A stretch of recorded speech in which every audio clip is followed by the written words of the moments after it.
Life के हर phase को enjoy करना चाहिए क्योंकि अगर कुछ बड़ा हो रहा होता है तो इसका मतलब है कि कुछ अच्छा होने वाला है। क्योंकि आप जानते हैं जीवन या ज़िंदगी आसान नहीं होती, लेकिन उसे खूबसूरत बनाना तो हमारे हाथ यानी कि हमारे हाथ में होता है। तो एक इम्पॉर्टेंट लाइन है, इसे आप जो है हमेशा मोटिवेटेड और दृढ़ संकल्पों के साथ आगे बढ़िए। नमस्कार दोस्तों, स्वागत है आपका हमारे चैनल में एजुकेशन फॉर नॉलेज में। आज के इस वीडियो में हम लोग चैप्टर 14 यानी कि हमारा लेसन या चैप्टर या अध्याय 14 है स्वाधीनता आंदोलन और झारखंड। तो राष्ट्रीय स्वाधीनता आंदोलन या फिर स्वतंत्रता आंदोलन जो भी हुए और उसमें झारखंड की भूमिका क्या है और वो झारखंड में कहाँ प्रसार और प्रचार हुआ, उससे संबंधित देखेंगे। और झारखंड में इस प्रकार से कैसे जुड़े हुए प्रश्न हैं और किस प्रकार से यानी कि किस प्रकार से झारखंड स्वाधीनता आंदोलन यानी कि आप बोल सकते हैं नेशनल मूवमेंट में जुड़ा हुआ था, वो हम लोग इसमें देखेंगे। ये फर्स्ट एडिशन है मैं हूँ झारखंड बुक है, उसका पहला एडिशन है, एमसीक्यू है और हर टॉपिक से संबंधित आपको टॉप एमसीक्यू प्लस पीवाईक्यू दोनों देखने को मिलेगा।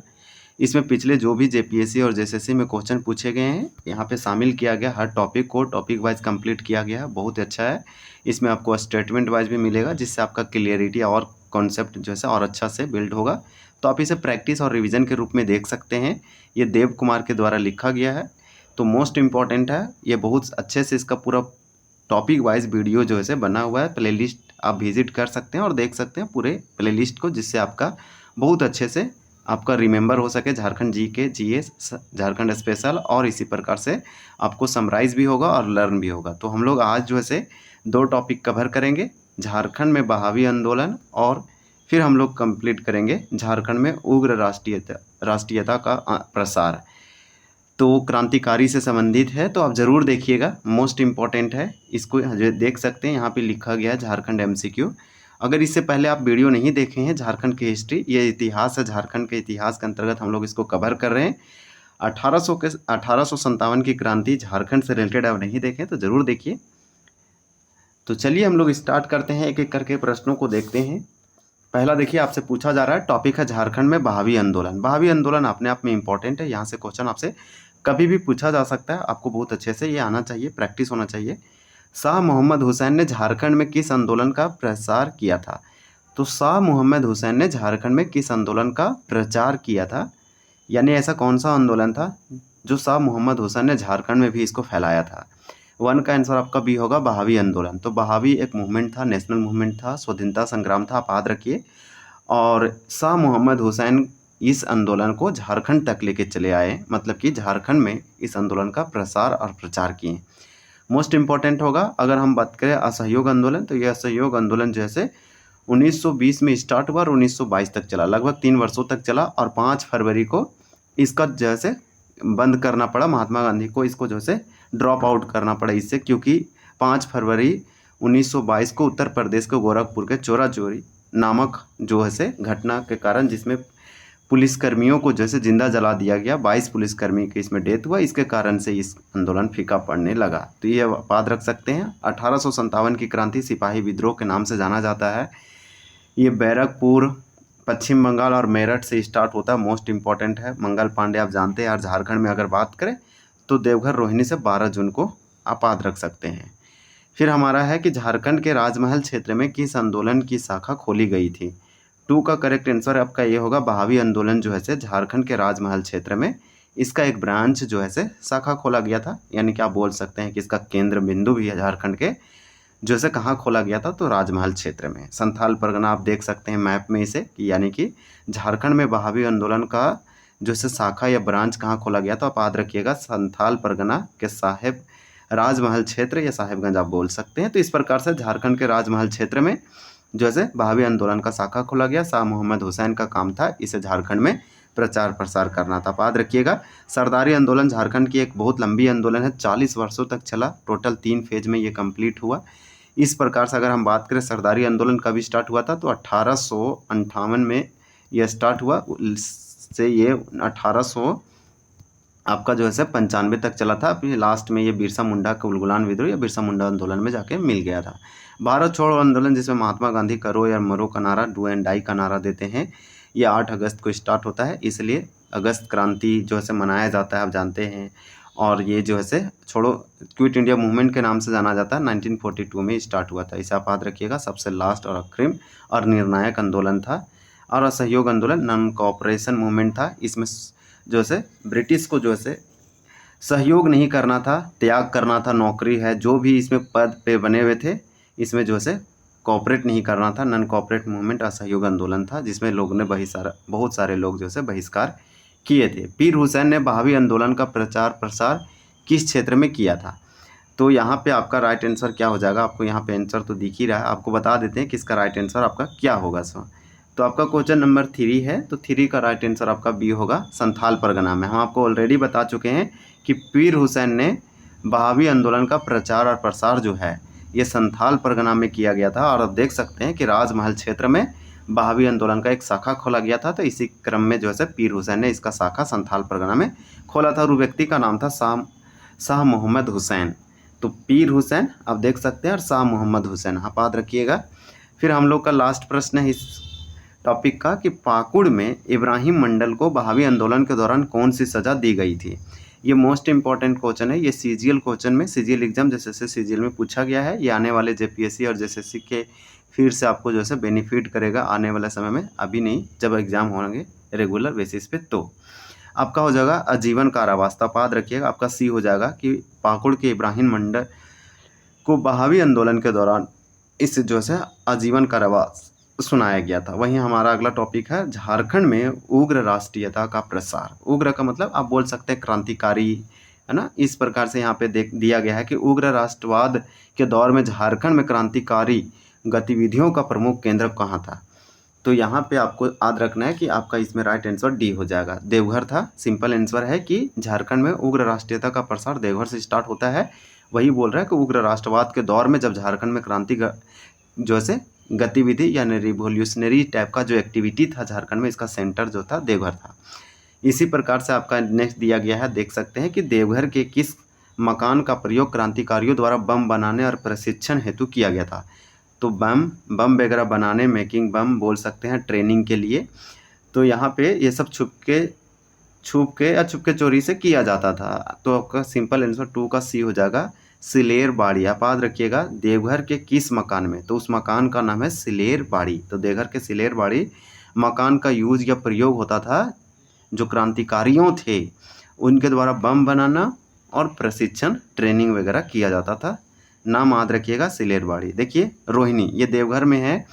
1857 की क्रांति 12 जून को झारखंड में स्टार्ट होता है। तो ये आपके लिए 12 जून इम्पोर्टेंट होगा। ये रोहिणी नदी के किनारे है, मोस्ट इम्पोर्टेंट है। और आपको ये भी याद रखना है रोहिणी कि यहाँ पे 32वीं रेजिमेंट के द्वारा विद्रोह किया गया था।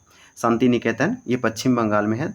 शांति निकेतन ये यूनेस्को का हेरिटेज साइट में भी शामिल है, या फिर मोस्ट इम्पोर्टेंट है ये। अगर ये इसको जो है तो इस प्रकार से आप इसे याद रख सकते हैं। रविंद्रनाथ टैगोर के द्वारा वेस्ट बंगाल पश्चिम बंगाल में इसका स्थापना किया गया, कोलकाता के आसपास है। और इसका स्थापना 1901 में किया गया था। ये भारत का 41वां यूनेस्को वर्ल्ड हेरिटेज साइट है और भारत का 45वां UNESCO world heritage site Sarnath है। और वहीं 44वां मराठा का जो लैंडस्केप है वो आप याद रखिएगा। इसी प्रकार से अगर हम 43rd की बात करें तो असम का मोइदम है। तो और यहाँ पे सिलेर बाड़ी के ऑलरेडी हम बता चुके हैं, रोहिणी आपको बता चुके हैं, ये 1857 से रिलेटेड है। मौसी बाड़ी ये रथ यात्रा रांची से संबंधित है। आपका अगला प्रश्न है कि देवघर की सिलेर बाड़ी नामक मकान से कब जो से बम बनाने की सामग्री जो से प्राप्त की गई थी? आपका 3 का यहाँ पे राइट आंसर जो है डी हो जाएगा, 1915 में। आप याद रखिएगा, देवघर की यहाँ पे डी दिया है कि देवघर की सिलेर बाड़ी नामक मकान से कम बम बनाने की सामग्री प्राप्त की गई थी। तो 1915 में क्रांतिकारी गतिविधियों के प्रसार हेतु देवघर में किसके द्वारा स्वर्ण संघ यानी कि गोल्डन लीग नामक संस्था का गठन किया गया था? तो आपका 4 का करेक्ट आंसर यहाँ पे बी होगा, वरींद्र कुमार घोष। तो ये सारे प्रश्न आपको अच्छे से याद रखना है, यानी कि क्रांतिकारी गतिविधियों को प्रसार हेतु देवघर में जो है वरींद्र कुमार घोष के द्वारा स्वर्ण संघ, इसे आप गोल्डन यूनियन बोल सकते हैं। तो यहाँ देखिए गोल्डन लीग लिखा हुआ, इसका इस नाम से एक संस्था का गठन किया गया था। और सिलेर बाड़ी नामक मकान जो है कब बम बनाने की सामग्री प्राप्त किया गया? 1915 में। और यहाँ पे हम लोग देखें कि किस मकान का उपयोग क्रांतिकारियों बम और प्रशिक्षण के लिए, तो सिरेलबाड़ी का। और ये जो है बोल रहा है कि झारखंड में उग्र राष्ट्रवाद के दौर में क्रांतिकारी गतिविधियों का मेन सेंटर क्या था, तो आपका देवघर था। अब हम लोग अगला प्रश्न देखते हैं। आप देख सकते हैं यह प्रश्न आपका 5 है कि सन 1927 में देवघर षड्यंत्र केस यानी कि देवघर कॉन्स्पायरेंसी केस में किसके घर पर छापा मारकर हथियार और क्रांतिकारी साहित्य जो है बरामद किया गया था। तो क्रांतिकारी साहित्य मतलब कि लिटरेचर, इस तरह से आप समझ सकते हैं। आपका 5 का सिंपल आंसर बी होगा वीरेंद्रनाथ भट्टाचार्य। तो वीरेंद्रनाथ भट्टाचार्य यहाँ पे इसके घर पे छापा मारा गया और हथियार और क्रांतिकारी बुक, लेख, मैगजीन, जो भी साहित्य संबंधित चीज़ होगा उसको बरामद किया गया वीरेंद्रनाथ भट्टाचार्य। ये 1927 देवघर कॉन्स्पायरेंसी केस से संबंधित है। देवघर कॉन्स्पायरेंसी या देवघर षड्यंत्र के बारे में सही कथन का चयन करें। तो आपका यहाँ पे 6 दिया गया है। 6 का करेक्ट आंसर डी होगा। हमारा सभी कथन सही है, यानी कि all options are correct, true. इस प्रकार से आप देख सकते हैं कि देवघर षड्यंत्र केस में कुल 20 व्यक्तियों की गिरफ्तारी की गई थी। देवघर षड्यंत्र केस 1927 में हुआ था, जो हम लोग ऊपर भी यही क्वेश्चन को देखे। और देवघर कॉन्स्पायरेंसी केस के प्रमुख अभियुक्त देवघर के निवासी थे। तो सारा पॉइंट जो है सही है। और आप याद रखिएगा ये आपका देवघर कॉन्स्पायरेंसी से संबंधित है, यानी देवघर षड्यंत्र से। ये केस 1927 यानी 1927 से रिलेट है, मतलब घटना है। इसी प्रकार से इसमें टोटल जो है इस केस में 20 व्यक्तियों की गिरफ्तारी हुआ और इसमें जो है देवघर के निवासी ही देवघर कॉन्स्पायरेंसी केस के प्रमुख जो है अभियुक्त थे। तो ये हमारा जो है इम्पोर्टेंट होगा। और इनका नाम आप याद रखिएगा 5 का बी कि वीरेंद्र नाथ भट्टाचार्य। छापा मारा गया। अब देखिए अगला है कि उग्र राष्ट्रवाद के दौर में रांची में क्रांतिकारी गतिविधियों का नेतृत्व किसने किया था। 7 का करेक्ट आंसर सी हो जाएगा, गणेश चंद्र घोष। फिर आपका अगला प्रश्न है कि झारखंड के दुमका निवासी क्रांतिकारी में से किसे रोड्डा आर्म्स केस में अभियुक्त बनाया गया था। आपका 8 का करेक्ट आंसर यहाँ पे सी हो जाएगा, उपरोक्त दोनों, यानी कि प्रभुदयाल हिम्मत सिंह और वैद्यनाथ विश्वास। इस प्रकार से आपका यहाँ पे करेक्ट आंसर हो जाएगा सी, यानी कि दोनों प्रभुदयाल हिम्मत सिंह और वैद्यनाथ विश्वास ये दुमका के निवासी क्रांतिकारी थे। इन जो से इसे रोड्डा आर्म्स केस में अभियुक्त बनाया गया था। इसी प्रकार से हजारीबाग के सतकुलम्बा महाविद्यालय के छात्र राम विनोद सिंह को कहा जाता है, क्या कहा जाता है। तो 9 का करेक्ट आंसर है हजारीबाग का जतीन बाघा कहा जाता है। हजारीबाग जिले के गिरिडीह नगर में एक खंभे पर आवर स्वाधीन भारत, तो आवर स्वाधीन भारत शीर्षक से पर्चे किसने चिपकाए थे। SIPT 2017 का क्वेश्चन है। आपका 10 का करेक्ट आंसर सी होगा, निर्मल चंद्र बनर्जी। तो निर्मल चंद्र बनर्जी के द्वारा हजारीबाग जिले के गिरिडीह नगर में, अब तो गिरिडीह एक अलग जिला बन गया, उस समय ये हजारीबाग में आता था, तो इसलिए इससे ऐसा लिखा गया। तो एक खंभे पर आवर स्वाधीन भारत शीर्षक से टाइटल से जैसे चिपकाए गए थे पर्चे। तो यहाँ पे बताया गया कि किसके, मतलब कि किसने चिपकाया था। तो हमारा राइट आंसर क्या हो जाएगा 10 का, तो सी हो जाएगा, निर्मल चंद्र बनर्जी। फिर आपका अगला प्रश्न है। प्रश्न देख सकते हैं कि आनंद कमल चक्रवर्ती ने चाईबासा से किस क्रांतिकारी पत्रिका का संपादन किया था। तो आनंद कमल चक्रवर्ती ने चाईबासा से किस क्रांतिकारी एक पत्रिका मैगजीन का संपादन किए थे। 11 का राइट आंसर भी होगा, तरुण शक्ति पत्रिका का बोल सकते हैं, मैगजीन का। गिरिडीह के किस क्रांतिकारी को ठाकुर दा के उपनाम से भी जाना जाता है। तो 12 का करेक्ट आंसर आपका यहाँ पे हो जाएगा सी, मनोरंजन गुहा को जो है ठाकुर दा के नाम से जाना जाता है। वही दा का मेमन सिंह और कोलकाता के क्रांतिकारी किस स्थान पर छुपकर गुप्त प्रचार करते थे। SIPT का क्वेश्चन है। आपका यहाँ पे 13 का आंसर डी होगा, जमशेदपुर। फिर हम लोग नेक्स्ट देखते हैं। ये सारे क्वेश्चन आप याद रखिएगा, जो क्वेश्चन देखें। जैसे में यहाँ सिंपल पूछा गया कि गिरिडीह के किस क्रांतिकारी को ठाकुर दा कहा जाता था, तो ये मनोरंजन गुहा को कहा जाता था। इसी प्रकार से आनंद कमल चक्रवर्ती ने चाईबासा से किस क्रांतिकारी पत्रिका का संपादन किया, तो तरुण शक्ति का किया था। ये सारे आपके लिए इम्पोर्टेंट होगा। चलिए हम लोग अगला देखते हैं। देखिए आपसे अगला प्रश्न पूछा जा रहा है कि गिरिडीह का कौन सा व्यक्ति क्रांतिकारियों को धन मुहैया कराता था। तो गिरिडीह का कौन सा व्यक्ति क्रांतिकारियों को धन मुहैया कराता था। SIPT 2017 का क्वेश्चन है। आपका 14 का करेक्ट आंसर सी होगा, मनोरंजन गुहा। झारखंड इलाके में बहावी आंदोलन का प्रसार या प्रचार का दायित्व किसे सौंपा गया था। ये भी SIPT का क्वेश्चन है। आपका 15 का राइट आंसर डी होगा, शाह मोहम्मद हुसैन। फिर आपका देखिए क्वेश्चन नंबर 16 है। 16 में आपसे पूछा जा रहा है कि जमशेदपुर लेबर एसोसिएशन की स्थापना 1920 में किसने की थी। 16 का राइट आंसर आपका सी होगा एस.एन. हल्दर। तो SN. Haldar Jamshedpur labour association का स्थापना 1920 में किया गया था। ये जेपीएससी जो है पूछा गया है, जेपीएससी अकाउंटेंट ऑफिसर 2022 में।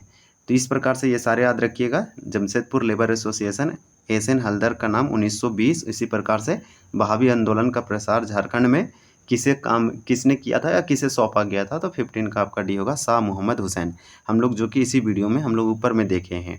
और गिरिडीह में कौन सा व्यक्ति क्रांतिकारियों का धन मुहैया कराता था, यही मनोरंजन गुहा। और मनोरंजन गुहा से हम लोग कुछ प्रश्न भी देखे। तो आज हम लोग तो इतना देखें, गांधी युग में हम लोग कंप्लीट करेंगे और जो आज पढ़े उसको कुछ रिवीजन कर लेंगे ताकि आपका अच्छे से रिकॉल हो जाएगा और आपको किसी भी प्रकार से दिक्कत नहीं होगा। तो चलिए वीडियो को एंड करते हैं और अच्छे से हम लोग अगले लेक्चर से करेंगे चर्चा और भी एडिशनल फैक्ट की बात करेंगे। तो चलिए वीडियो देखने के लिए आपका धन्यवाद। जय हिंद।